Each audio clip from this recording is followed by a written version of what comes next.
My business partner of 15 years tried to steal everything, but he didn't know what my wife had been collecting.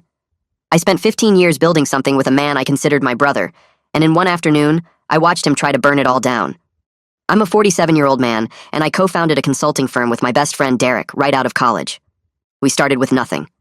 I remember us working out of my basement apartment, making cold calls until midnight, splitting a pizza because neither of us could afford our own.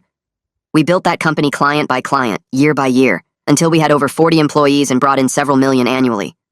I handled operations and client relationships. Derek handled finances and contracts. We trusted each other completely. I never once looked over his shoulder because I didn't think I needed to. 3 months ago, I started noticing strange things. Clients I had personally managed for years were suddenly requesting to work with Derek exclusively. Employees who reported to me were being moved to different projects without my input. When I asked Derek about it, he told me he was just trying to balance the workload. He said I seemed stressed and he wanted to take some things off my plate. I believed him. Then last month, my assistant Rachel pulled me aside after a meeting. She looked nervous. She told me she had accidentally been copied on an email chain that wasn't meant for her. The emails were between Derek and 3 of our biggest clients. In them, Derek was telling them that I was planning to retire and that he would be taking over full ownership of the firm. He assured them the transition would be smooth and that all their contracts would transfer to his new entity. His new entity. I felt like the ground had dropped out from under me. I went home that night and told my wife, Connie, everything. She listened quietly, which was unusual for her. When I finished, she got up from the couch and walked to our bedroom. She came back holding a folder that was at least 2 inches thick. She set it down in front of me and said she had something to tell me. For the past 8 months, Connie had been collecting things. It started when she ran into Derek's wife, Angela, at a hair salon. Angela made a comment about how excited she was for Derek's fresh start and how they were already looking at office spaces downtown. Connie didn't say anything at the time, but she came home and started paying attention. She printed emails Derek had sent to vendors announcing his new company. She screenshotted messages between Angela and a real estate agent about commercial leases. She even found a filing with the state showing Derek had registered a new business using a name almost identical to ours, dated 6 months ago. My wife had been building a case against my best friend while I was too blind to see what was happening right in front of me. The next morning, I walked into our office like nothing was wrong. I sat through our weekly leadership meeting and watched Derek talk about quarterly goals and company culture. I watched him shake hands with the employees whose paychecks I had signed for years. Then I asked him to step into the conference room. I closed the door and placed the folder on the table. I told him I knew everything. I told him I knew about the new company, the client emails, the conversations with vendors. I watched his face change from confusion to realization to something I had never seen from him before. He didn't deny it. He leaned back in his chair and told me I had gotten too comfortable. He said I had been coasting for years while he did the real work. He said the clients liked him better, the employees respected him more, and the company would be better off without me. He told me I should just walk away quietly and let him buy me out for whatever he decided was fair. I asked him what made him think he had any leverage here. He smiled and said, because his name was on every contract. His signature was on the bank accounts. His lawyer had already reviewed everything, and according to him, I had no legal standing to stop the transition. He told me I could fight it if I wanted. But by the time anything went to court, the clients would be gone and there would be nothing left to fight over. I sat there looking at this man I had known for over 2 decades. The man who stood next to me at my wedding. The man whose children call me uncle. And I realized I never knew him at all. I didn't say another word. I stood up, took the folder, and walked out of the conference room. Derek called after me, asking where I was going. I didn't answer. What Derek doesn't know is that my wife didn't just collect documents. She also found something in those emails that changes everything. Something that Derek clearly forgot he ever put in writing. Something that his lawyer definitely hasn't seen. I have a meeting tomorrow morning with my own attorney, and by the end of the week, Derek is going to learn exactly what happens when you try to destroy a man who has nothing left to lose. Gerard's office sat on the 3rd floor of a downtown building with tall windows that let in too much morning light. I handed him the folder across his mahogany desk and watched his eyes move across the 1st page. He flipped to the 2nd page, then the 3rd, his expression staying neutral and professional like lawyers do. Then he hit page 7 and his eyebrows went up. He kept reading, turning pages faster now, and I could see his jaw get tighter with each new document. He stopped on a printout of an email chain and read it 3 times.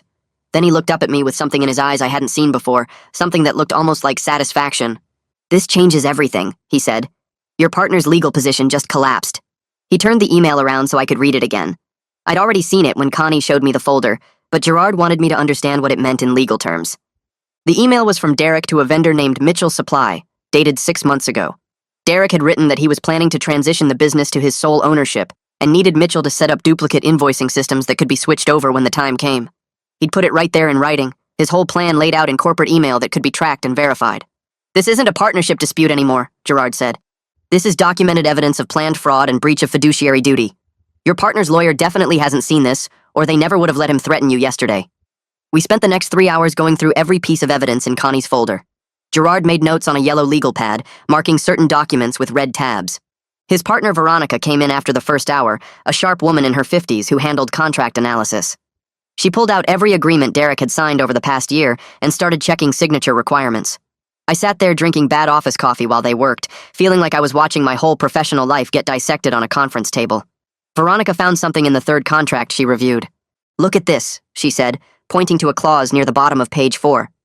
"This vendor agreement requires both partners' signatures for any modifications or transfers. Derek signed it alone 3 months ago when he tried to redirect their billing." She found 5 more contracts with the same problem. Derek's name being on documents didn't give him the power he'd claimed. Several of our biggest agreements actually required both of us to sign for anything to be valid. His lawyer had either missed this, or Derek had lied about it, and either way it meant his whole takeover plan had a giant hole in it. "He can't transfer these clients even if he wants to," Gerard said. "The contracts won't allow it without your signature." I drove home that afternoon feeling something change inside my chest. The shock and hurt from yesterday were still there, sitting heavy in my stomach, but something else was building on top of them. Something colder and harder that felt like determination. Derek had spent months planning to destroy me, thinking he was smarter and better positioned. But he'd forgotten about the paper trail. He'd gotten arrogant and sloppy, and now that sloppiness was going to cost him everything. Connie met me at the front door before I could even get my keys out. She must have been watching for my car. I pulled her into a long hug right there in the doorway, holding on longer than usual because I needed her to know what she'd done. "You saved everything," I told her. "Everything we built. I'm sorry I didn't see what was happening." She pulled back and looked at me with wet eyes. "I was scared you'd think I was crazy, following Angela around, printing emails, collecting all that stuff. You were protecting us while I was being blind." Gerard filed the emergency injunction first thing the next morning. I didn't go to the office. I stayed home and waited while Gerard's legal assistant delivered the court papers to Derek at work and to the bank that held our business accounts. The injunction froze everything. Derek couldn't transfer money, couldn't move clients, couldn't touch any company assets until a judge sorted through the evidence. Gerard had attached the smoking gun email and 12 other documents from Connie's folder that showed Derek's systematic plan to steal the company. My phone rang at 6 a.m. the morning after Derek got served. I was already awake, sitting at the kitchen table with my second cup of coffee. I saw Derek's name on the screen and almost didn't answer, but I wanted to hear what he'd say now that his plan was falling apart. "How could you do this to me?" Derek's voice came through the phone loud enough that Connie could hear it from across the kitchen. "Freezing the accounts? Filing injunctions? I'm your partner." I let him yell for about 30 seconds, his words blending together into angry noise. Then I spoke in the calmest voice I could manage. "You did this to yourself when you decided to steal from your partner. Talk to your lawyer. Mine has documentation of everything." I hung up before he could respond. My hand was shaking, but I felt good about keeping my voice steady. Connie reached across the table and squeezed my hand. I called an all-hands meeting at the office that afternoon. All 40 employees packed into our main conference room, standing along the walls because there weren't enough chairs. I could see the worry on their faces. They knew something was wrong. Some of them had probably heard rumors already. "There's a serious partnership dispute between Derek and me that will be resolved through legal channels," I said. "I'm being honest with you. There will be uncertainty ahead. But I'm fighting to preserve this company and your jobs. I need your patience while this plays out." The room stayed quiet for a few seconds. Then someone in the back asked if they should be looking for other work. I told them I hoped they wouldn't, but I understood if they needed to protect themselves. I answered questions for 20 minutes, trying to be as honest as I could without getting into legal details Gerard had told me to keep private. After everyone filed out, Bruce Cowart stayed behind. He was my senior operations manager, had been with the company for 8 years. He closed the conference room door and sat down across from me. "I'm with you completely," he said. "Most of the team feels the same way. We know you built this place." Then he told me something that made my stomach hurt. Derek had been making weird comments about new opportunities to several employees over the past month, asking them if they'd be interested in working for a startup, feeling out their loyalty without saying anything direct. It all made sickening sense now. Derek hadn't just been planning to steal the company. He'd been planning to steal the employees, too. Rachel came to Gerard's office 2 days later to give a sworn statement. I met her there because Gerard wanted me present while she described how she'd discovered the client poaching emails. She looked nervous, her hands shaking a little as she signed the papers. "I'm scared of what Derek might do," she admitted. "Retaliation or something." "You'll be protected no matter what happens," I promised her. "You did the right thing bringing this to me." Her statement added another layer of evidence to our case. Gerard said every piece helped build the picture of Derek's systematic fraud. It wasn't just one email or one mistake. It was months of deliberate planning to take everything. 3 days after the injunction went through, Derek's lawyer contacted Gerard trying to negotiate. I was at home when Gerard called to tell me about it. Their position is weak, Gerard said. They clearly didn't know about the smoking gun email until we filed it. Now they're scrambling. What did you tell them? That we're not interested in negotiation until Derek acknowledges his attempted fraud in writing and agrees to dissolution terms favorable to you. The ball's in their court now. I hung up and looked out the kitchen window at our backyard. 15 years of friendship and partnership, and it had come down to lawyers negotiating terms. Derek had tried to take everything, but he'd forgotten that paper trails don't lie, and that my wife was smarter than both of us. I spent the next morning making calls. My office door stayed closed while I went through the client list, starting with the ones I'd worked with longest. Each conversation followed the same basic pattern. I explained there was a partnership issue being resolved through legal channels. I assured them the company remained stable, and their projects would continue without problems.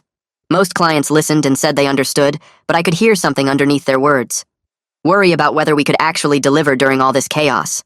Concern about whether their accounts might get caught in whatever mess Derek and I were creating. A few asked direct questions about what happened. I kept my answers vague, saying only that we had different views on company direction and were working it out professionally. Professional was the word I used over and over, like saying it enough times would make it true. Sebastian called me back 20 minutes after we hung up. He didn't wait for me to say hello before he started talking. Derek had contacted him 2 days earlier, trying to convince him to move his business to the new company. Sebastian told me he'd listened to Derek's whole pitch about fresh leadership and better service, then told Derek exactly where he could stick his new company. Loyalty mattered, Sebastian said.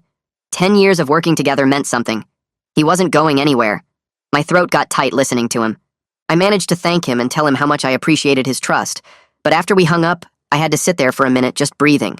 One client staying felt like a life raft in the middle of everything falling apart. Penelope's call went differently. She picked up on the second ring, and I could tell from her voice she'd been expecting me to contact her. I started my explanation about the partnership dispute and company stability, but she cut me off halfway through. She'd already signed with Derek's new entity. Her projects couldn't afford any disruption, and Derek had promised her everything would transfer smoothly. She was professional about it, apologizing for the short notice and saying it wasn't personal. Just business. I told her I understood even though my stomach felt like someone had punched it. 7 figures of annual revenue gone because Derek got to her first. After I hung up, I pulled up her account details and stared at the numbers, trying to process what losing her actually meant for our bottom line. It wasn't enough to sink us, but it hurt. 2 weeks crawled by with legal motions and client calls and trying to keep normal business operations running. I was in my office reviewing a project proposal when Rachel knocked and told me security needed me in the lobby. I got there to find Derek arguing with the front desk guard. He was demanding access to the financial records room. The guard was explaining calmly that Mr. Mitchell wasn't authorized to enter the building per the court injunction. Derek saw me and his whole face changed. The anger in his eyes made him look like a stranger. He started toward me, but the guard stepped between us. Derek pointed at me over the guard's shoulder and said I couldn't keep him from his own company. I stayed quiet while the guard asked Derek to leave or he'd call the police. Derek stared at me for another few seconds, and I realized the person I'd known for 15 years was completely gone. Whoever this was, whatever Derek had become, I didn't recognize him at all. He finally turned and walked out, but the hatred in that stare stayed with me the rest of the day. The accountant called me into a conference room that afternoon. She'd been going through old statements like Gerard asked and found something weird. Small transfers had been moving out of our operating accounts for the past 4 months. Nothing huge, amounts between 2 and 5,000 that wouldn't set off any automatic alerts. But they added up.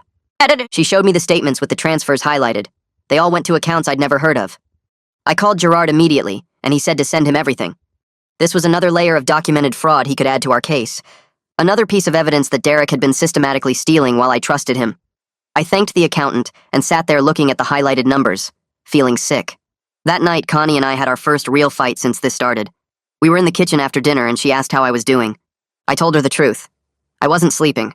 I kept lying awake, replaying 15 years of friendship looking for the signs I missed.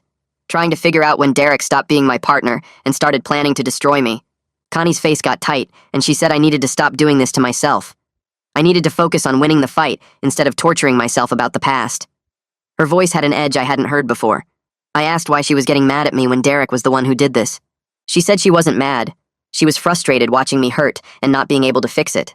We stood there in the kitchen, not looking at each other for a minute. Then she came over and put her arms around me, and I held on to her like she was the only solid thing left in my world. Gerard called the next morning saying he'd scheduled depositions for next month. Derek's lawyer immediately filed a motion to delay. Gerard wasn't surprised. He said it was a sign they knew their position was weak.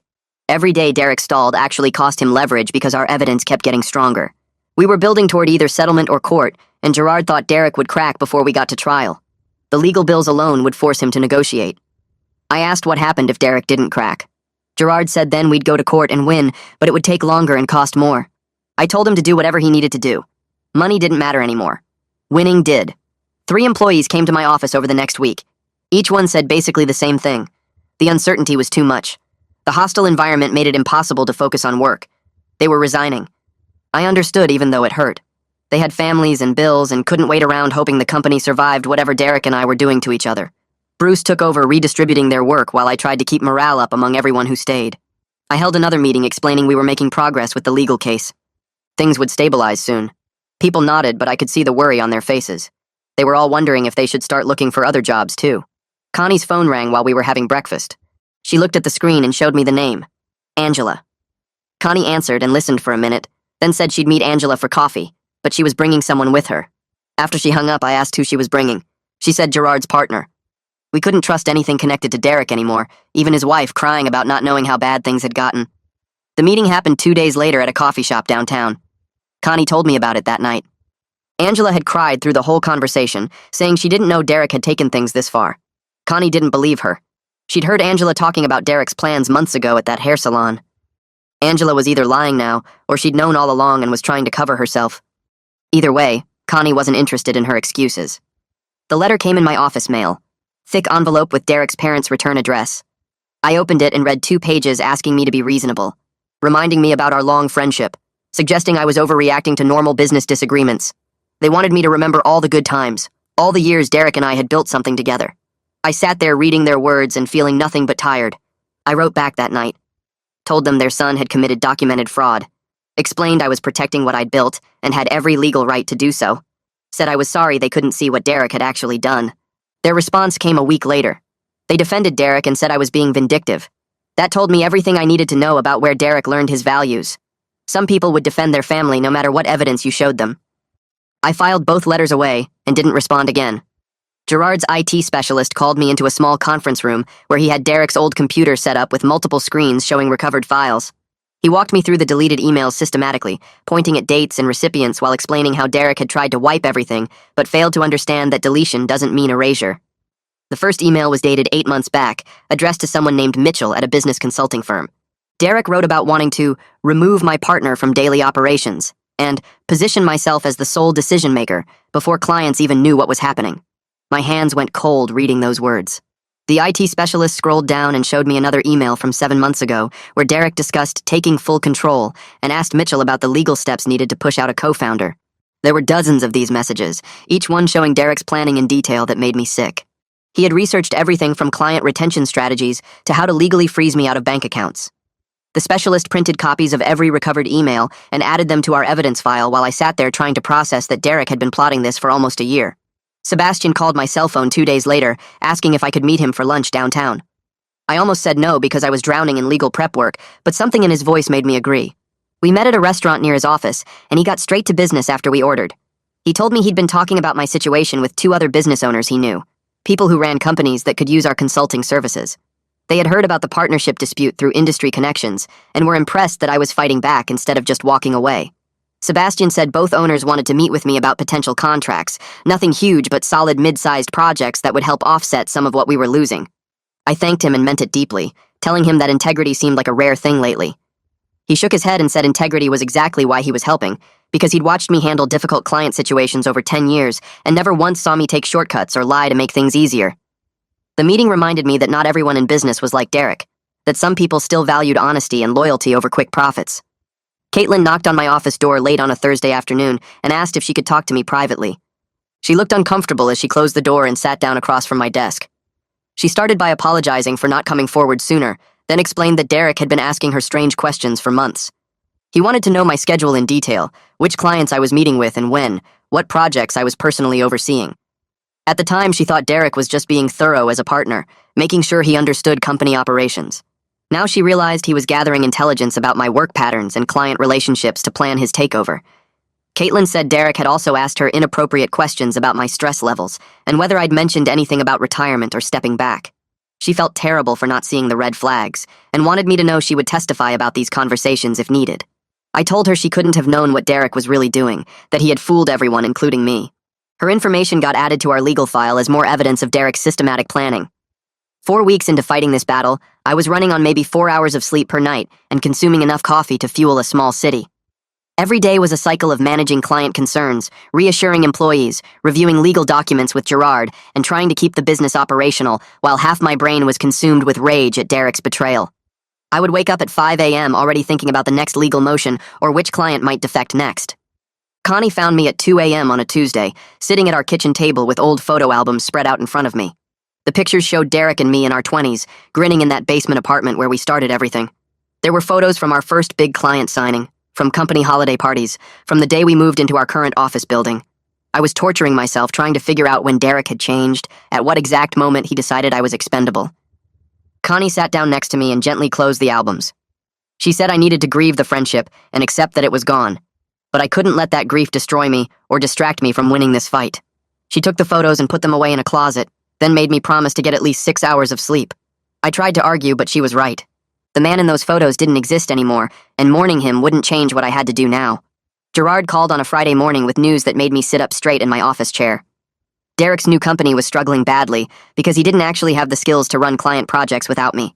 Derek understood finances and contracts, but he'd never handled the operational side of consulting work, never managed the day-to-day details of keeping clients satisfied and projects on track. Several clients who had initially defected to Derek's company were now quietly reaching out to our remaining staff asking about coming back. Gerard said his contacts in the industry confirmed that Derek was missing deadlines and delivering subpar work because he was trying to do everything himself. Part of me felt satisfaction hearing this, proof that Derek's arrogance about being the better partner was completely wrong. But mostly I felt frustrated at the unnecessary damage. These clients could have stayed with us from the beginning if Derek hadn't lied to them about my supposed retirement. Now they were caught in the middle of a mess that hurt their businesses too, and even if they came back, the relationships would never be the same. The mediator assigned to our case was a woman in her 60s who specialized in business partnership disputes. She scheduled a meeting at a neutral office location where Gerard and I sat on one side of a conference table while Derek and his lawyer sat on the other. Derek wouldn't look at me during the entire session. The mediator laid out a proposed settlement where Derek would walk away with a buyout for his partnership stake and keep his new company, while I would retain full ownership of our original firm. She explained the financial terms, which involved me paying Derek a lump sum based on company valuation. The number she suggested made my jaw clench because it was far too generous given what Derek had tried to steal. He would walk away with millions for attempting fraud, while I would be left paying him for the privilege of keeping what I'd built. I told the mediator immediately that I was rejecting the offer. Gerard supported my position and explained that any settlement needed to reflect Derek's documented wrongdoing and breach of fiduciary duty. Derek's lawyer tried to argue that the offer was fair market value, but Gerard shut that down by pointing out that Derek's actions had damaged the company's value significantly. The mediation session ended with no agreement and the mediator looking frustrated at both sides. A business journal ran a story the following week with the headline about a partnership dispute at a local consulting firm. The article didn't name Derek or me specifically, but anyone in our industry would know exactly who they were talking about. The piece painted both of us as equally responsible for the conflict, suggesting it was a simple disagreement between partners who couldn't work together anymore. It made no mention of fraud or attempted theft or any of the actual facts. I knew immediately that Derek's lawyer had leaked the story as a way to control the narrative and make Derek look less guilty. Gerard responded within hours with a carefully worded statement to the same journal. He didn't name Derek, but emphasized that our firm was dealing with documented fraud and breach of fiduciary duty by a former partner, and that we had substantial evidence supporting our legal position. The statement let readers draw their own conclusions about who was really at fault. Several clients called me after reading both pieces asking for the real story, and I gave them honest answers about what Derek had done without violating any legal restrictions on what I could discuss publicly. I was reviewing vendor contracts in my office when I discovered something that made me immediately call Gerard. Derek had been contacting our vendors over the past week, trying to redirect existing contracts to his new company. He'd told several suppliers that the partnership was dissolving, and they should start billing his company instead of ours for ongoing services. This was a direct violation of the court injunction that prohibited Derek from interfering with company operations or assets. I forwarded Gerard all the emails and documentation showing Derek's contact with vendors. Gerard filed a motion for contempt of court that same day, and we got a hearing scheduled within 48 hours because judges take injunction violations seriously. At the hearing, Derek's lawyer tried to claim it was a misunderstanding, that Derek was just trying to set up his own vendor relationships for his new company. The judge didn't buy it and issued a stern warning that any further violations would result in financial sanctions and possible jail time for contempt. Watching Derek's face go pale at the mention of jail time was the first moment I'd seen him look genuinely scared since this whole thing started. Bruce came to my office on a Monday morning and closed the door behind him with an expression that told me the news wasn't good. He said 6 more employees were considering leaving because the stress and uncertainty were becoming too much for them to handle. They had families and mortgages and couldn't keep working somewhere that might not exist in 6 months. I asked Bruce to set up individual meetings with each person so I could talk to them directly. Over the next 2 days, I met with all 6 employees separately and gave them the same honest conversation. I explained that yes, things were difficult right now, but I was fighting for the company's future and their jobs with everything I had. I showed them some of the evidence we had against Derek to prove we were going to win this legal battle. I acknowledged their fears were valid, but asked them to trust me for a few more months while we resolved things. 4 of the 6 decided to stay after those conversations. 2 still chose to leave, and I understood even though it hurt. I thanked them for their years of service and gave them strong references because their decision to protect their families was reasonable, even if the timing was terrible for us. Connie and I celebrated our anniversary at home on a quiet Wednesday evening because I couldn't handle being in a restaurant where people might recognize me and want to talk about the partnership dispute. She cooked my favorite meal, and we ate at our dining room table with candles and good wine like we were at a fancy restaurant. After dinner, she took my hand and told me she was proud of how I was handling everything, that she knew this was destroying me inside, but I was still showing up every day to fight for what we'd built. She said we survived this crisis because we were real partners in everything, not just our marriage, and that was something Derek never understood. I realized sitting there that I'd been so focused on the legal battle that I hadn't been including Connie enough in actual business decisions. She had proven during this whole nightmare that she had better strategic instincts than I did, and going forward, I needed to treat her like the business partner she'd become, instead of just my wife who happened to help out. We spent the rest of the evening talking about how we'd restructure things once Derek was gone, what changes we'd make to prevent anyone from ever having this much control over our lives again. The next morning, I was pouring coffee in the kitchen when my phone rang with a number I didn't recognize. I answered and heard a professional voice introduce herself as the manager from our business bank. She said there had been unusual activity on one of our accounts overnight, and she wanted to verify it with me before taking action. My stomach dropped because I knew what was coming. She explained that someone had attempted to access a frozen account using authorization codes that were no longer valid, and the system had flagged it as suspicious activity. She asked if I had authorized anyone to try accessing those accounts. I told her no, absolutely not, and asked if she could tell me who made the attempt. There was a pause before she said the login credentials belonged to Derek's employee access, which should have been disabled per the court injunction. I thanked her for calling and asked her to document everything, then I immediately called Gerard. He picked up on the second ring, and I told him what happened. He let out a long breath and said this was exactly the kind of desperate move he'd been expecting from Derek. He explained that attempting to access frozen accounts was a direct violation of the court order, and it gave us another piece of evidence showing Derek's willingness to ignore legal boundaries. Gerard said he'd file a motion to add this violation to our case, and it would strengthen our position significantly because it demonstrated Derek's poor judgment and disregard for the law. I hung up feeling a mix of satisfaction that we had more ammunition and disgust that Derek was still trying to manipulate the situation, even after everything that had happened. 3 days later, I was at the grocery store picking up things for dinner when I turned down the cereal aisle and saw Angela standing there comparing boxes. She looked up and our eyes met, and I watched her face go through several emotions before settling on something that looked like guilt. I started to turn my cart around to avoid the interaction, but she called my name and walked toward me. She stopped a few feet away and said she knew I probably didn't want to talk to her, but she needed to say something. I didn't respond, just stood there waiting. She said she was sorry about everything that happened, and she wanted me to know she didn't understand how far Derek had taken things until it was too late. She said Derek had promised her they'd be set for life if his plan worked, that we'd finally have the financial security they'd always wanted, and she believed him because she trusted her husband. Her voice cracked a little when she said that last part. I looked at this woman I'd known for years, who used to come to our holiday parties, whose kids played with our neighbors' children at summer barbecues. I told her I felt sorry for her being married to someone who'd betray his best friend for money. I said I hoped she'd think about what kind of person does that and what it meant about her husband's character. Then I pushed my cart past her without waiting for a response because I didn't have anything else to say to her. Gerard called me at the office the following Tuesday and said he had news about a settlement offer. I closed my office door and sat down, bracing myself. He explained that Derek's lawyer had sent over a new proposal that was significantly better than their first attempt. This one acknowledged Derek's wrongdoing in writing and offered a reasonable buyout figure for his partnership stake based on a fair valuation of the company. Gerard walked me through the numbers, and they were much closer to what we'd been asking for, though still not quite there. I asked him what changed, and he said Derek's legal position had gotten weaker with each violation and piece of evidence we uncovered. The bank account attempt was the final straw that convinced Derek's lawyer they couldn't win in court. Gerard said we were getting close to resolution, and this was a serious offer worth considering. I told him I wasn't ready to accept yet, because the number still didn't reflect the full damage Derek caused to the business, to employee morale, to client relationships. Gerard said he understood, but reminded me that dragging this out much longer would cost us more in legal fees and lost business opportunities. He suggested we counter with a number slightly higher than their offer and see if they'd meet us in the middle. I agreed to think about it over the weekend. That same week, 2 major clients who had defected to Derek's company called asking to return. The first call came on Wednesday afternoon from a company we'd worked with for 6 years before Derek convinced them to follow him.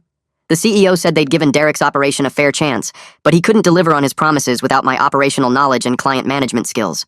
He asked if we'd be willing to take them back. I told him yes, but under new contract terms that included stronger provisions protecting us from future disputes and clearly defining our responsibilities. The conversation was professional and businesslike, but it lacked the warmth and easy rapport we'd had before Derek's betrayal damaged that relationship. The second call came Friday morning from another longtime client with a similar story. They'd signed with Derek expecting the same level of service they'd always received, but Derek was struggling to manage projects without the operational systems I'd built over 15 years. I agreed to bring them back on the same conditions as the first client, new contracts with better protections. Both conversations left me feeling vindicated that Derek couldn't actually run the business without me, but also sad that these relationships had been damaged by his actions and would never quite be the same.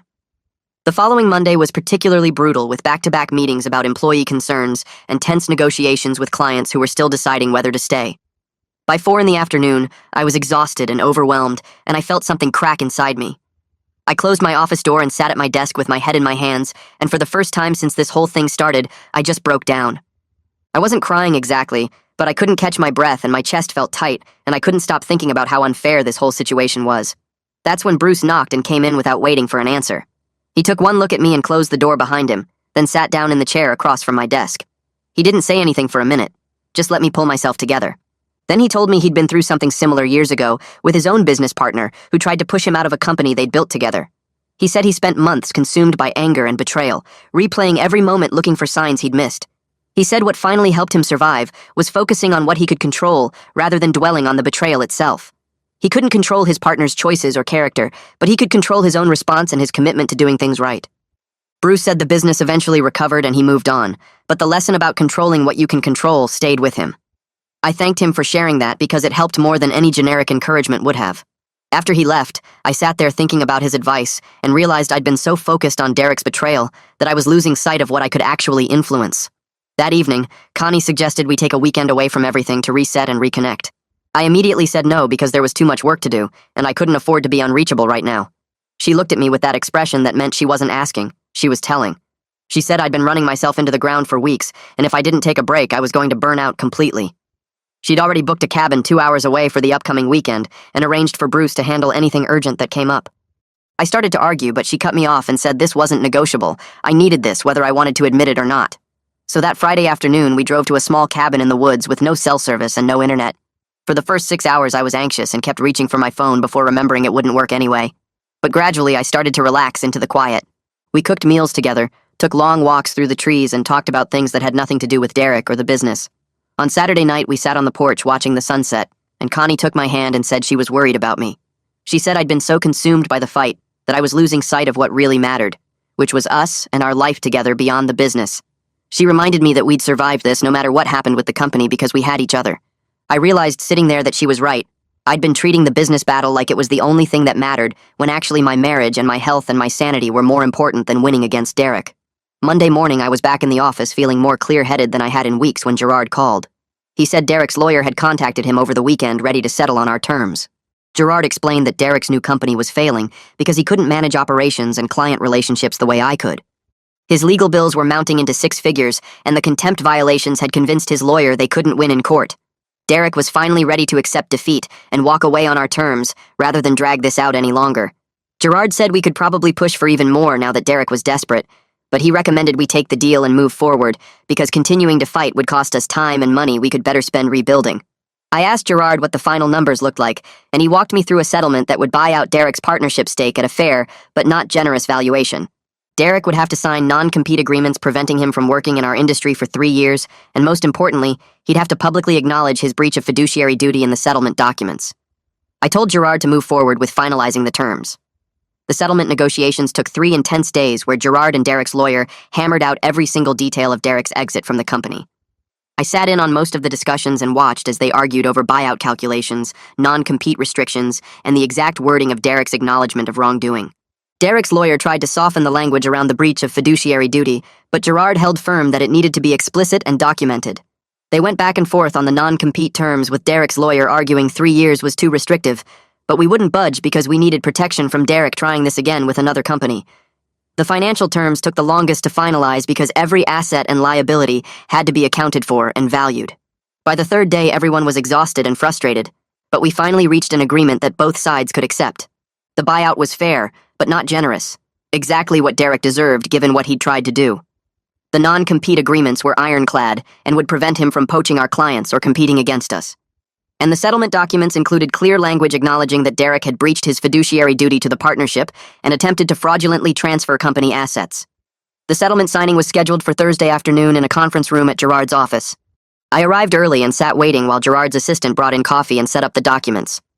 Then Derek walked in with his lawyer, and we were in the same room together for the first time since that confrontation in our office weeks ago. He wouldn't make eye contact with me, just stared at the table while his lawyer reviewed the paperwork. We sat there in uncomfortable silence while the lawyers confirmed everything was in order. When it was time to sign, I watched Derek pick up the pen with a hand that shook slightly. He signed his name on page after page without looking up. When he finished, I tried to ask him why he did this, why he threw away 15 years of friendship and partnership for money and ego. He muttered something about deserving more credit and feeling undervalued, that he'd been carrying the business for years while I got equal recognition. His words were quiet and bitter, and they didn't come close to justifying what he'd done to our friendship and our business. I didn't respond because there was nothing left to say to him. The settlement was finalized that afternoon, and Derek was officially out of the company after 15 years of partnership. I signed the last document and watched Gerard's assistant notarize everything, making it legal and binding. And Derek left the conference room without saying goodbye, and I never saw him again. I sat there after he was gone, feeling relief that the legal battle was finally over, but also profound sadness because I'd won the fight, but lost someone I considered family. There was no victory celebration, no sense of triumph, just exhaustion and grief for the friendship that died and the partnership that ended in betrayal. Gerard shook my hand and congratulated me on the outcome, saying we'd achieved everything we set out to accomplish. But driving home that evening, I felt empty rather than victorious, because winning meant losing Derek, and no amount of legal success could change the fact that my best friend of 20 years had tried to destroy me and everything we built together. The next morning, I stood in front of our conference room filled with every employee who remained at the company. I'd sent the meeting invite late the night before with a subject line that just said, "Company Update," and I could see the nervous faces staring back at me, wondering if this was going to be good news or the final blow. I took a breath and told them the partnership dispute was officially resolved and Derek was out of the company for good. The tension that had been hanging over the office for weeks seemed to lift all at once, and I watched shoulders relax and people start whispering to each other with relief visible on their faces. I explained that we'd reached a settlement that protected the company and their jobs, and that we were moving forward without Derek starting immediately. Bruce started clapping from the back of the room, and within seconds everyone joined in, and I had to fight back unexpected emotion at their support. After the meeting ended, several employees came up to shake my hand and thank me for fighting to keep the company alive and preserve their jobs.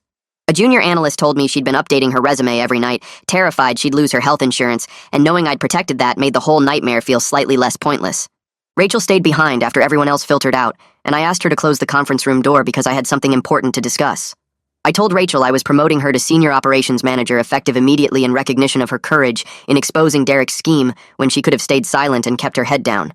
She looked shocked and asked if I was serious, and I told her that integrity like hers was exactly what I wanted in company leadership, and I meant every single word. Her eyes filled with tears, and she tried to thank me, but I stopped her and said she'd earned this position by doing the right thing when it mattered most, and that kind of character was worth more than any technical skill.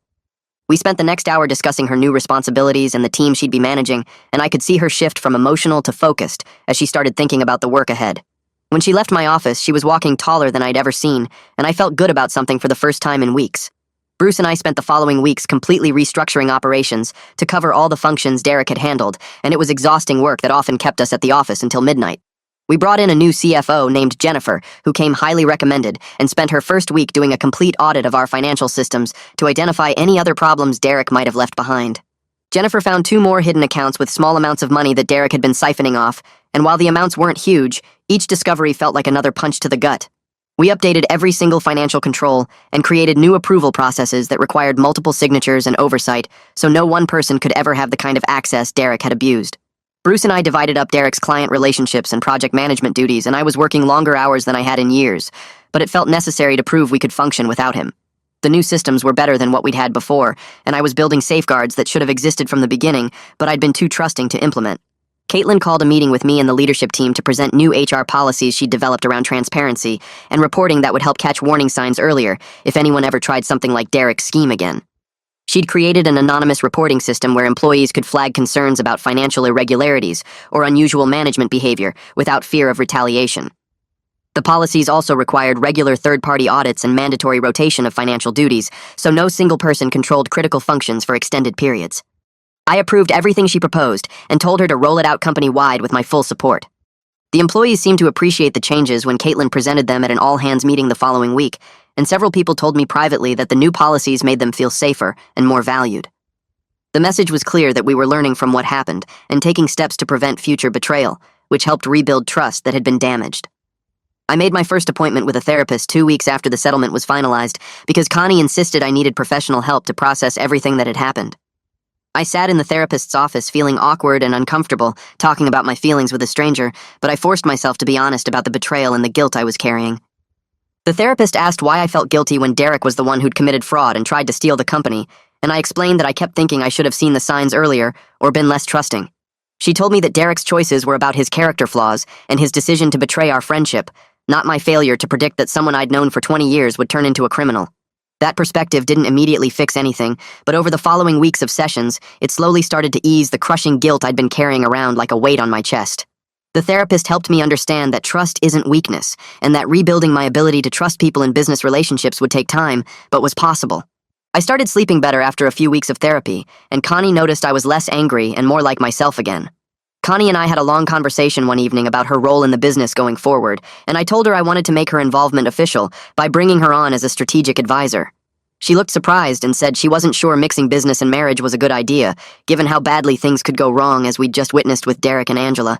I reminded her that our partnership during the crisis had proved we worked incredibly well together, and that her investigative skills and strategic thinking had literally saved the company. She was quiet for a while thinking it over, and finally agreed to try it on a part-time basis to see how it affected our relationship. We set clear boundaries about keeping business discussions at the office and not letting work stress bleed into our home life more than necessary.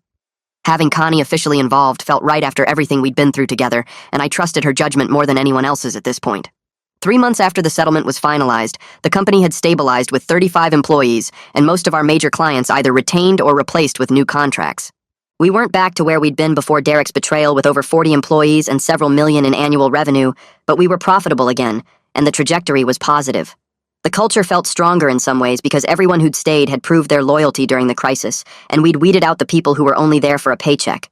I was working closely with Jennifer to rebuild our financial systems, and with Rachel to strengthen our operations, and both of them were exceeding my expectations in their new roles. Bruce told me one afternoon that the company felt more like a team now than it had in years, and I realized he was right that the crisis had forced us to pull together in ways we hadn't before. We still had a long way to go to fully recover from the damage Derek had caused, but we were moving in the right direction, and that was enough for now. I received an email from Derek's lawyer in early November saying Derek wanted to meet with me in person to apologize as part of his therapy process for dealing with the aftermath of everything that had happened. I stared at the email for a long time, feeling a complicated mix of anger and curiosity, and something that might have been residual affection for the friend I'd lost. I discussed it with Connie that evening, and she said it was completely my choice, but I should think carefully about whether seeing Derek would help or hurt my healing process. I brought it up in my next therapy session, and the therapist asked what I hoped to gain from the meeting and whether I thought Derek's apology would change anything about what he'd done. I realized I didn't want to see Derek because nothing he could say would undo the betrayal or restore the friendship we'd had, and I wasn't ready to offer him forgiveness he hadn't earned. I wrote back to Derek's lawyer declining the meeting and saying I wasn't ready for that conversation and might never be, which was my right to decide. Connie supported my decision completely and told me I didn't owe Derek anything, including the closure he was seeking for himself.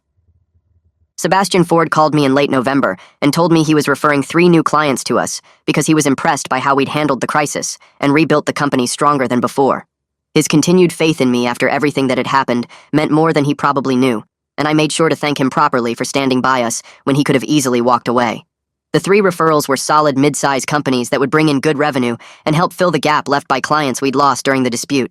I took Sebastian to lunch and told him his loyalty during the worst period of my professional life wouldn't be forgotten, and that I'd always prioritize his business because he'd proved what kind of person he was. He waved off my thanks and said he'd been in business long enough to know that character matters more than convenience, and he'd rather work with someone he trusted than chase the lowest bid. Those new clients helped stabilize our revenue and gave the team confidence that we were truly recovering. The business journal that had covered the partnership dispute ran a follow-up story in December about the resolution that was surprisingly favorable to me and the company. The article noted that we'd survived a serious partnership dispute and emerged with stronger controls and a loyal team that had been tested and proven.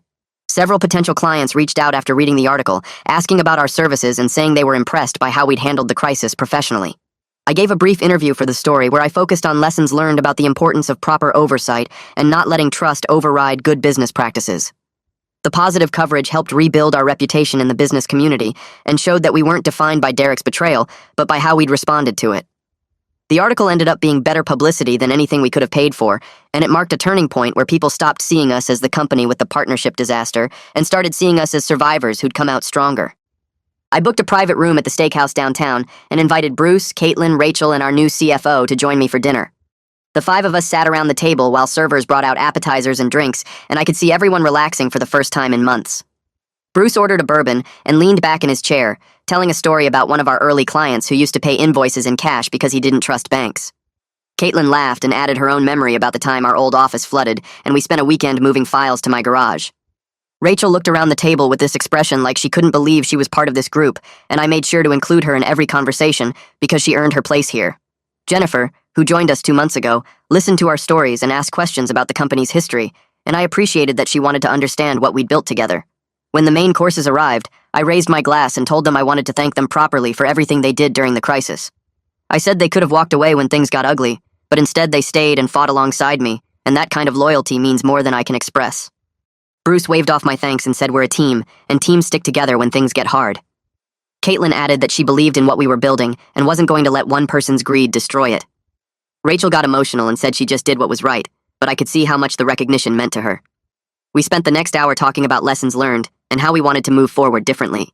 Jennifer brought up the new financial controls we implemented and how they should prevent anyone from ever hiding money or making unilateral decisions again.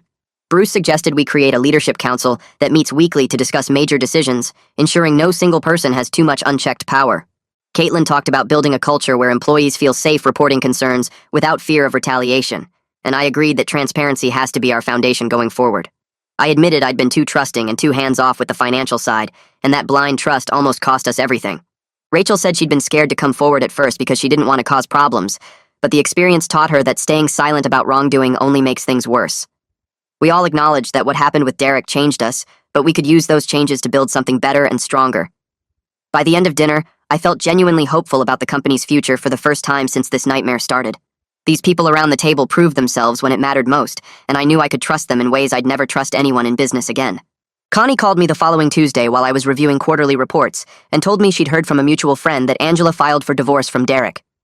I set down my pen and asked if she was sure, and Connie confirmed that the paperwork was filed last week and Angela moved out of their house over the weekend.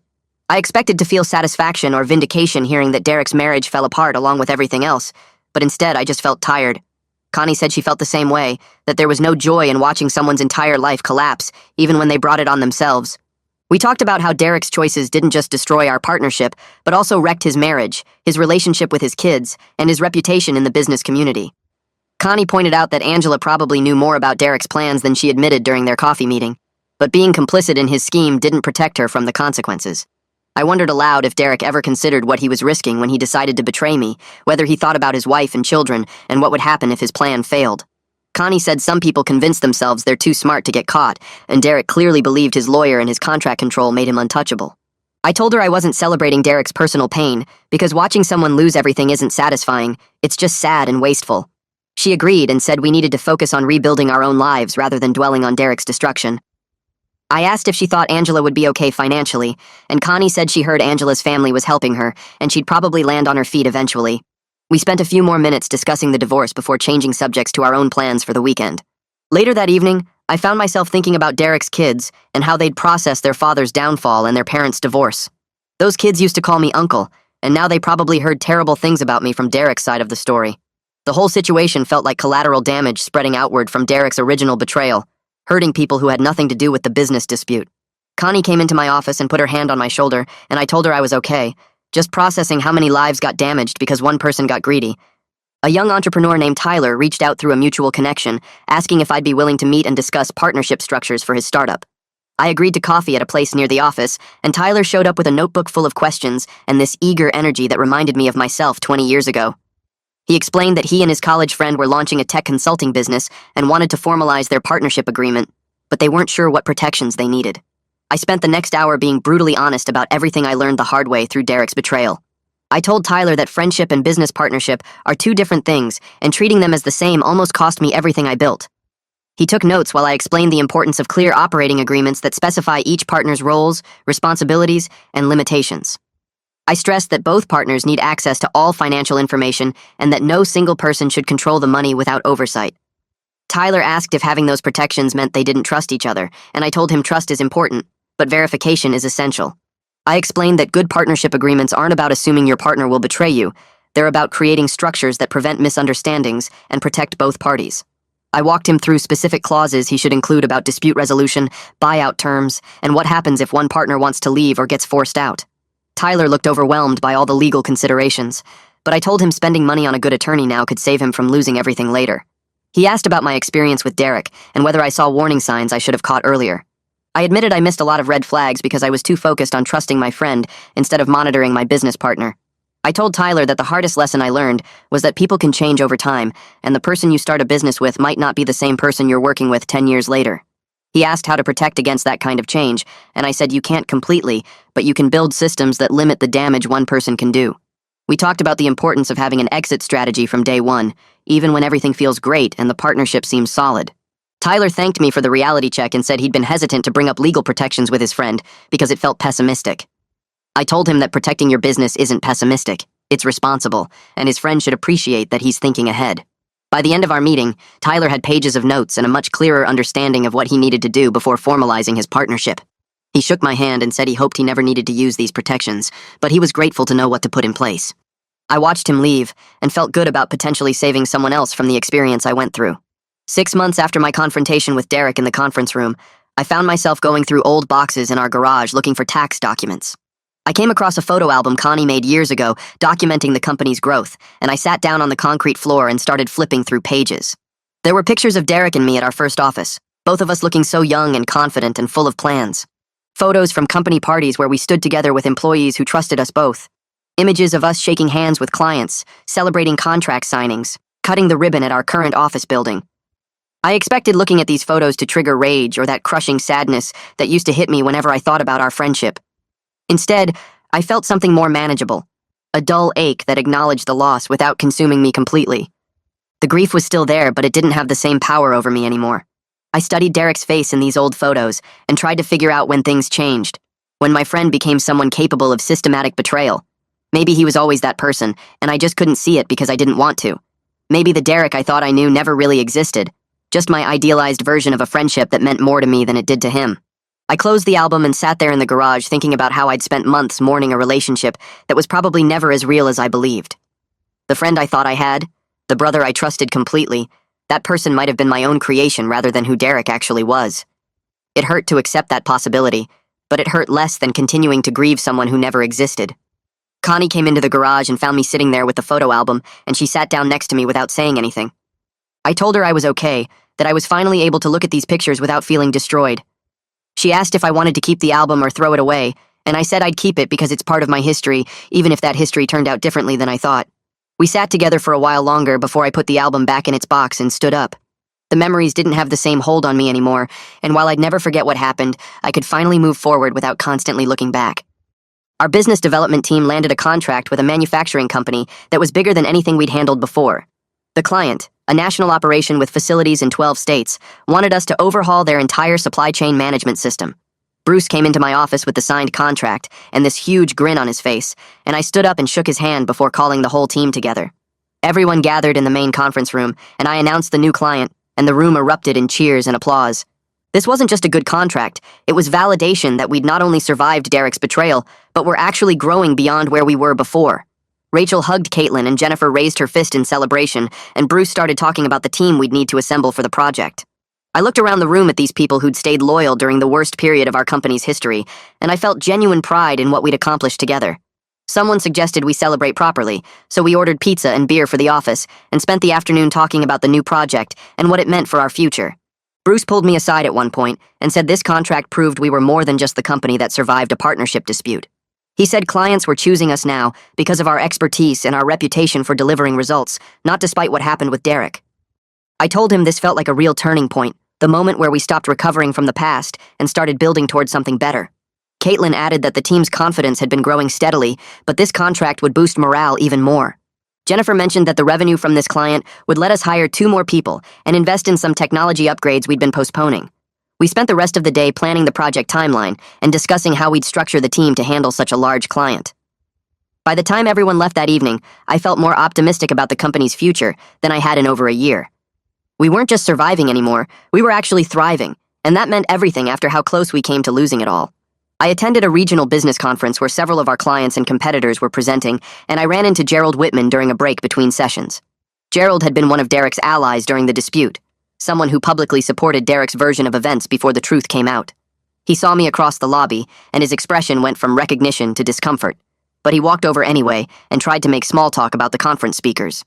I responded politely, but kept my answers brief, and there was this awkward tension hanging between us that neither of us acknowledged directly. Gerald asked how the company was doing, and I said we were doing well and growing beyond where we were before. He nodded and said he'd heard good things about our recent work, and I thanked him without adding anything else. He stood there for a moment like he wanted to say something more, maybe apologize for siding with Derek or explain why he did it. But I didn't give him an opening. I'd learned that some bridges aren't worth rebuilding, that not every relationship needs to be salvaged or explained. Gerald finally said it was good to see me and walked away, and I felt completely at peace with letting him go. There was a time when I would have wanted to confront him or demand an explanation for why he believed Derek's lies over my track record. Now I understood that his choice to side with Derek told me everything I needed to know about his character and judgment. I didn't need his apology or his friendship, and I wasn't interested in pretending we could go back to some professional courtesy we had before. The conference continued, and I focused on the sessions and networking with people who'd proven themselves trustworthy. Later that day, someone asked me about Gerald and whether we'd patch things up, and I said we'd spoken briefly, but I wasn't interested in rebuilding that relationship. They seemed surprised that I was so matter-of-fact about it, but I explained that the crisis taught me to value loyalty and integrity over convenience. Some people proved who they were during the dispute, and I was choosing to invest my time and energy in relationships with people who'd earned my trust. Walking away from Gerald without anger or resentment felt like another step forward in my recovery from everything that happened with Derek. Bruce stopped by my office late on a Thursday afternoon and closed the door behind him, which usually meant he had something serious to discuss. He sat down and told me he'd been approached by 2 different competitors in the past month, trying to recruit him away from our company. I felt my stomach drop because losing Bruce would be devastating after everything we'd been through together. He must have seen my expression because he quickly added that he turned both offers down and wanted me to know he was staying. I asked him what they offered, and he said both companies promised higher salary, better titles, and leadership roles that would advance his career faster. I told him I'd understand if he wanted to take one of those opportunities, because I couldn't blame anyone for pursuing their own growth. Bruce leaned forward and said he appreciated that, but he was staying because he believed in what we were building and valued the culture we'd created together. He said working somewhere with better pay but worse values wouldn't make him happy, and he'd rather build something meaningful with people he trusted. I felt this wave of gratitude and told him his loyalty meant more to me than he probably knew. Bruce said Derek's betrayal was devastating, but it also revealed who the real team players were, and he was proud to be part of the group that stayed and fought. We talked about his career development, and I promised to create more opportunities for him to grow and take on leadership responsibilities. I told him I wanted to make sure staying with us didn't limit his professional advancement, and we'd work together to build a path that challenged him and utilized his skills. Bruce said he appreciated that, and he knew I'd support his growth because I'd already proven I cared about my people. We spent another hour discussing his ideas for the company and how we could implement some of his suggestions for improving operations. By the time he left my office, I felt deeply grateful that Derek's betrayal, while devastating in so many ways, had shown me exactly who my real allies were. Bruce could have left when things got hard or taken one of these better offers when they came, but he chose to stay because he valued what we were building together. That kind of loyalty is rare and precious, and I made a mental note to make sure Bruce knew how much I valued him, not just with words but with actions and opportunities. We held the company's 16th anniversary party on a Friday evening at a nice venue downtown, and I made sure to invite all our employees plus key clients who'd stayed loyal during the crisis. The room filled up with people talking and laughing, and I stood near the entrance, greeting everyone as they arrived. Sebastian Ford showed up early and gave me a firm handshake, telling me he wouldn't have missed this celebration for anything. Several other clients came through and congratulated me on not just surviving the partnership dispute, but coming out stronger. The employees mingled with clients, and I could see the pride they felt in being part of this company and this team. Rachel had helped organize the event, and she'd done an amazing job with the decorations and the catering, creating an atmosphere that felt both professional and genuinely celebratory. Around 7 o'clock, I stepped up to the microphone and asked for everyone's attention. I looked around the room at all these faces, some who'd been with us from the beginning, and others who joined more recently, and I felt overwhelmed with gratitude. I started my speech by acknowledging that this had been the hardest year in our company's history, and I thanked everyone who stood by us during the crisis. I said their loyalty and dedication meant everything, and I wanted them to know I'd never forget who stayed when things got difficult. I talked about how we'd rebuilt the company with better systems, stronger values, and a renewed commitment to transparency and trust. I acknowledged that we'd lost some people along the way, but the team we had now was stronger and more united than ever before. Several people in the crowd nodded, and a few employees wiped their eyes, and I could feel the emotion in the room. I said this anniversary felt different from previous ones because we weren't just celebrating another year in business. We were celebrating survival and resilience and the power of standing together. I raised my glass and proposed a toast to everyone in the room, to their loyalty and their hard work and their belief in what we were building together. The room erupted in applause, and people clinked glasses, and I stepped down from the microphone feeling like we'd truly turned a corner. The party continued for several more hours with music and dancing and conversations that felt genuinely warm and connected. Bruce found me later in the evening and said this felt like the first time since the crisis started that everyone could truly relax and celebrate. I agreed and told him it felt like we were finally moving forward instead of constantly looking back at what happened with Derek. By the end of the night, I drove home feeling hopeful about the future and grateful for the people who'd proven themselves when it mattered most. I called Rachel into my office on Monday morning and asked her to close the door and have a seat. She looked nervous, probably worried she'd done something wrong, but I smiled and told her this was good news. I explained that I'd been thinking a lot about her courage in exposing Derek's scheme and how she risked her job and her security to do the right thing. I said that kind of integrity deserved more than just verbal thanks, so I'd established a college fund for her kids that would cover their tuition when they were ready for university. Rachel's eyes went wide, and she started shaking her head, saying that was too much, and she didn't expect anything like that. I told her she just did what was right, but doing the right thing when it's difficult and scary deserves recognition. She started crying and tried to talk but couldn't get the words out, and I handed her a tissue and gave her a moment to compose herself. When she could finally speak, she said she'd been terrified to come forward because she thought it might cost her everything. I told her that her decision to speak up saved the company and protected everyone's jobs, and that was worth recognizing in a meaningful way. Rachel stood up and came around the desk and hugged me, still crying, and I hugged her back and told her she'd earned every bit of this.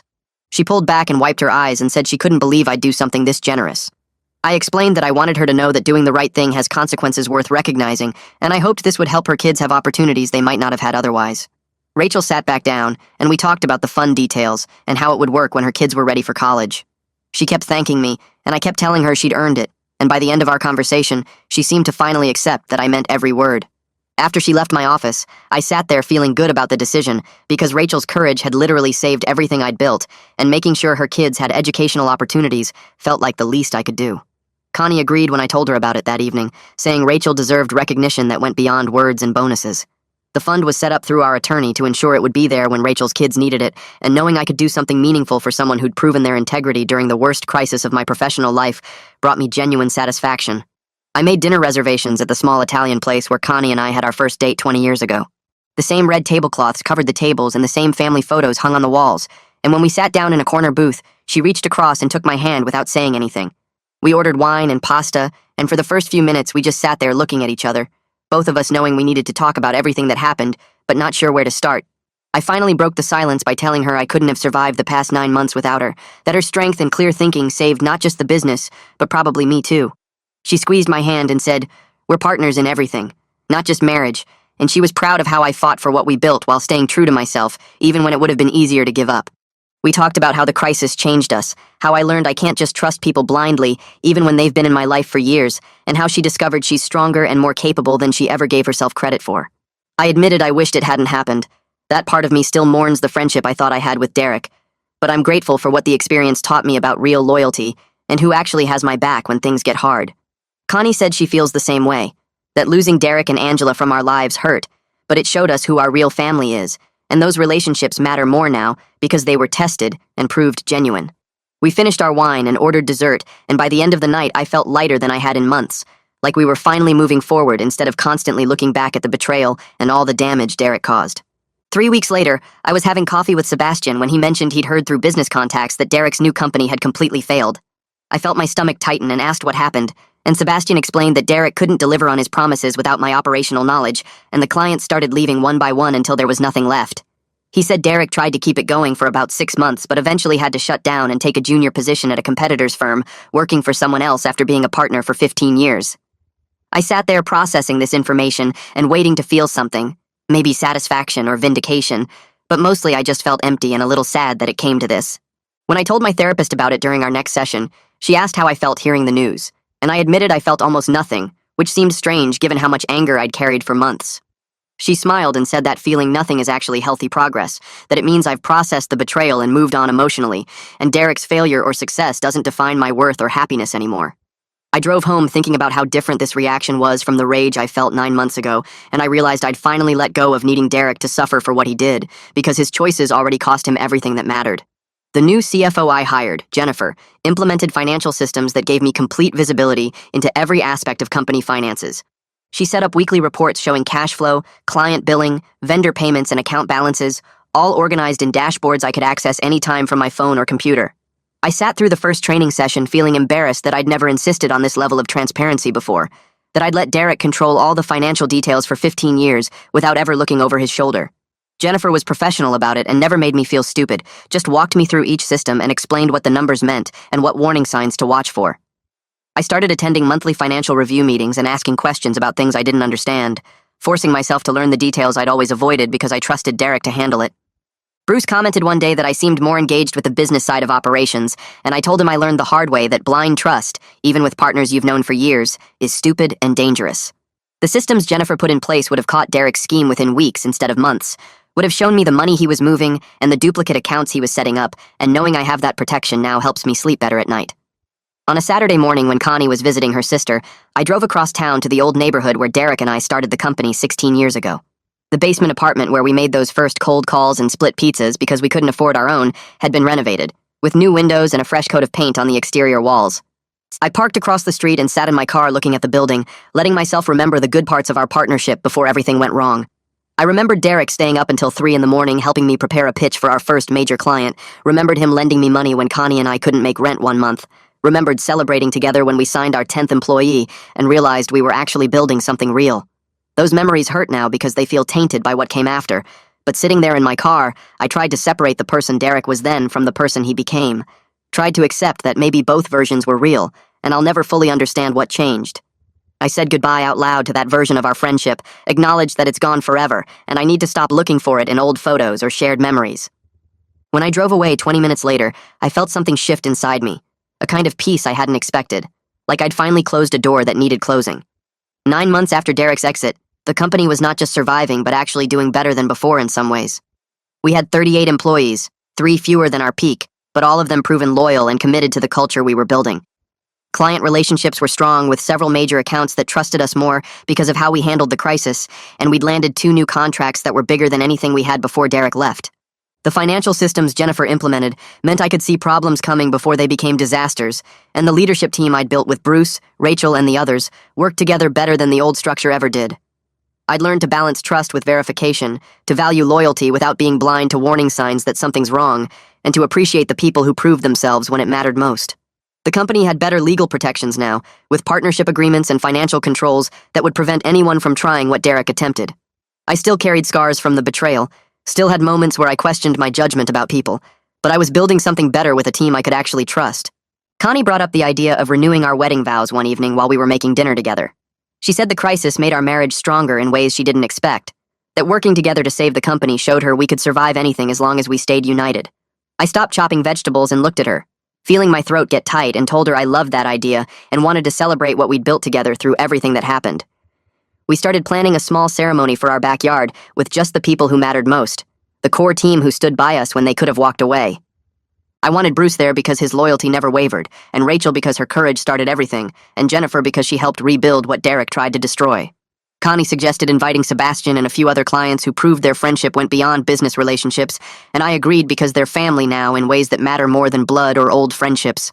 Life wasn't perfect, and I still had bad days where Derek's betrayal hit me harder than others, but I was building something better with people I could actually trust. The scars would always be there reminding me to be careful, but they also reminded me what real loyalty looks like and how much stronger Connie and I became by surviving the worst thing that could have happened to us. That felt like the best possible outcome from a situation that almost destroyed everything.